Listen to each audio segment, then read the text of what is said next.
हाय दोस्तों, नमस्कार। स्वागत है आपका अपने YouTube channel GK with DK में। आज हम आपके समझ जीव विज्ञान के कोशिका वाले चैप्टर का ऑडियो नोट्स लेकर हाजिर हैं। अगर ऑडियो नोट्स पसंद आए तो चैनल को लाइक, शेयर और सब्सक्राइब जरूर करें और साथ ही साथ बेल आइकन को जरूर प्रेस करें, जिससे हमारे क्लासेस की नोटिफिकेशन समय समय पर आप तक पहुंचती रहे। तो चलिए शुरू करते हैं आज की ऑडियो क्लास कोशिका। कोशिका जीवधारियों की संरचनात्मक एवं क्रियात्मक इकाई होती है। इसमें प्रायः स्वतः जनन की क्षमता होती है। कोशिका सिद्धांत स्लाइडेन तथा स्वान नामक वैज्ञानिकों ने प्रतिपादित किया था। जीवधारियों में दो प्रकार की कोशिकाएं जैसे कि प्रोकैरियोटिक कोशिकाएं तथा यूकैरियोटिक कोशिकाएं पाई जाती हैं।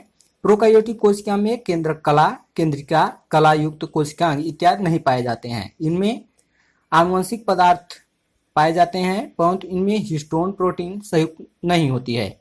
इसमें राइबोसोम उपस्थित होता है। इस प्रकार की कोशिकाएं जीवाणुओं एवं नीलहरित शैवालों में पाई जाती हैं।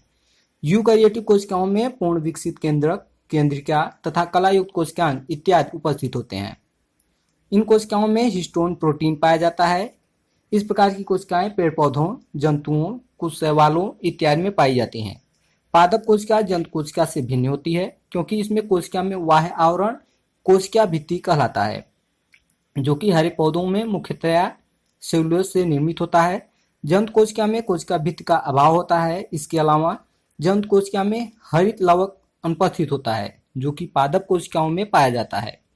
प्लाज्मा झिल्ली या कोशिका झिल्ली एक अर्ध पारगम्य झिल्ली है, जो प्रत्येक सजीव कोशिका के जीवद्रव को घेरे रहती है।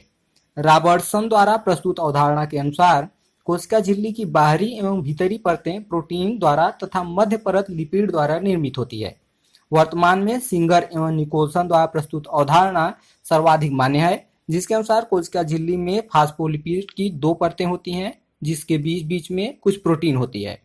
कोशिका में प्रोटीन संश्लेषण में अंतःद्रव्यी जालिका और राइबोसोम की भूमिका सर्वाधिक महत्वपूर्ण है। एक अंतःद्रव्यी जालिका की कला से राइबोसोम लगे रहते हैं तथा ये राइबोसोम प्रोटीन संश्लेषण के निर्माण स्थल होते हैं। राइबोसोम को प्रोटीन की फैक्ट्री भी कहा जाता है। माइटोकॉन्ड्रिया जीवाणु एवं नीलहरित शैवाल को छोड़कर शेष सभी सजीव पादप एवं जो जंतु कोशिकाओं के कोशिका द्रव्य में बिखरे हुए कलायुक्त कोशिकांग हैं। श्वसन की क्रिया प्रत्येक जीवित कोशिका के कोशिका द्रव्य एवं माइटोकॉन्ड्रिया में संपन्न होती है। श्वसन से संबंधित प्रारंभिक क्रियाएं कोशिका द्रव्य में तथा शेष क्रियाएं माइटोकॉन्ड्रिया में होती हैं। चूंकि क्रिया के अंतिम चरण में ही अधिकांश ऊर्जा उत्पन्न होती है, इसलिए माइटोकॉन्ड्रिया को कोशिकांग या श्वसनांग या फिर पावर हाउस कहा जाता है। कोशिकीय श्वसन में अधिकतम एडीपी यानी कि एडिनोसिन ट्राइफॉस्फेट अणुओं को उत्पन्न करने वाला पद क्रेब्स चक्र है। यह चक्र कोशिका के माइटोकॉन्ड्रिया में संपन्न होता है। इस चक्र की खोज हैंस स्क्रैब ने वर्ष 1937 ईस्वी में की थी। क्लोरोप्लास्ट में सौर ऊर्जा एटीपी में बदलती है। क्लोरोप्लास्ट एवं पादप कोशिकांग हैं, जिसमें पर्णहरित या क्लोरोफिल नामक एक प्रोटीन युक्त जटिल रासायनिक यौगिक पाया जाता है। यह वर्णक पत्तों के हरे रंग के कारण होता है। गाल्जी बॉडी को गाल्जी कॉम्प्लेक्स या गाल्जी उपकरण के नाम से भी जाना जाता है। इसका सर्वप्रथम अन्वेषण कोमियो गाल्जी ने किया था। इसके क्रियात्मक इकाई को सिस्टर्नी कहते हैं। लाइसोसोम को कोशिका की आत्मघाती थैली यानी कि सुसाइड बैग भी कहा जाता है। इसमें बहुत से जल अपघटनी एंजाइम पाए जाते हैं, जो अम्लीय माध्यम में कार्य करते हैं। ये एंजाइम लाइसोसोम की कला के फट जाने पर बाहर आ जाते हैं तथा कोशिका के सभी घटकों को जल अपघटन की क्रिया द्वारा पचा डालते हैं। केंद्रक की खोज सर्वप्रथम रॉबर्ट्स ब्राउन ने वर्ष 1831 ईस्वी में की थी।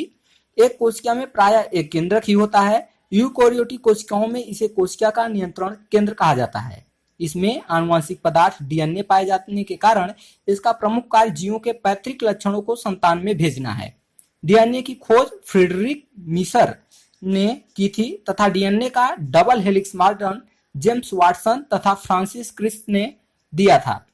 डीएनए एवं आनुवंशिक पदार्थ होता है तथा जीवों के लक्षणों की संकेत सूचनाओं को जनपत्री की भांति जनकों से संतानों में ले जाता है।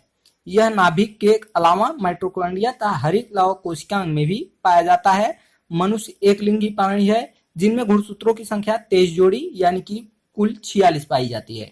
पुरुषों में 44 प्लस XY जबकि स्त्रियों में 44 प्लस XX गुणसूत्र होते हैं।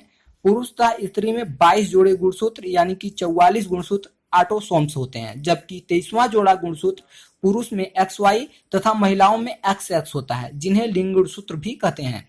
जनक से जिस संतान को XY गुणसूत्र मिलते हैं वह पुत्र बनता है और जिसे XX गुणसूत्र मिलते हैं वह पुत्री। प्रक्रमित कोशिका मृत्यु में कोशिकीय और आणविक नियंत्रण को एपोप्टोसिस कहते हैं। यह भ्रूणी विकास तथा अंगों के प्रतिविकास के समय होता है। दोस्तों, अगर ऑडियो नोट्स पसंद आए हों तो चैनल को लाइक, शेयर और सब्सक्राइब जरूर करें तथा घंटे के आइकन को जरूर दबाएं।